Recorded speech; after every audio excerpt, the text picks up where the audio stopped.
Hallo, mein Name ist Chris Strobel und ich zeige euch heute, wie wir einen Schreibmaschineneffekt, einen Typewriter-Effekt im Bubble erstellen können.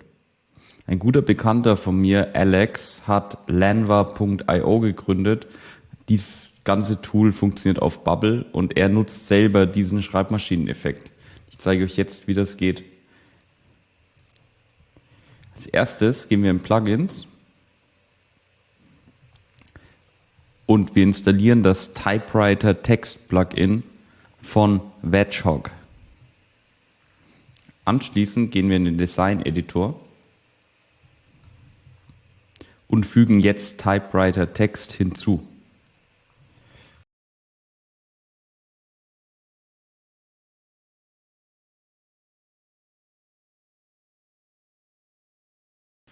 Und wenn wir uns jetzt das Typewriter Text anschauen, dann sehen wir, dass wir quasi bis zu 7 Statements hinzufügen können, die nacheinander laufen. Ich füge diese jetzt hinzu.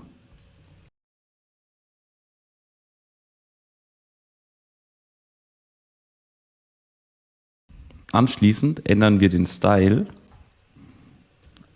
auf Inter 700.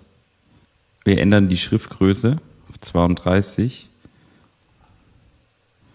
und ändern die Farbe.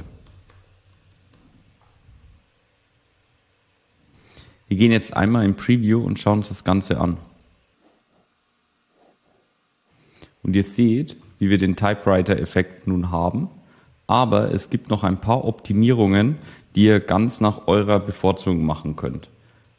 Wir haben hier mehrere Möglichkeiten. Das erste ist, dass wir die Pause beim Start und beim Beginn ändern. Das zweite ist der Typing Speed und der Deleting Speed und das dritte ist der Cursor Character. Wir fangen einmal an mit der Pause bei Start und Beginn. Und hier könnt ihr quasi mit dem Preview selber testen, was euch am besten gefällt. Ich persönlich merke sowohl bei der Pause, aber auch beim Typing Speed und beim Deleting Speed jeweils 100 Millisekunden. Und der Cursor Character können wir entweder diesen Strich nutzen oder etwas anderes oder gar keinen Character. Und ich zeige euch jetzt noch einmal das Preview, wie das Ganze aussieht, nachdem wir es optimiert haben.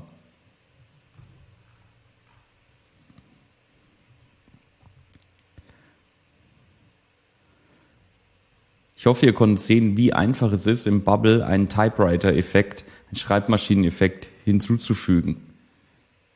Subscribe gerne unseren Channel und like das Video. Falls ihr Fragen habt, nutzt gerne die Kommentare. Ich wünsche euch weiterhin viel Erfolg und auf bald.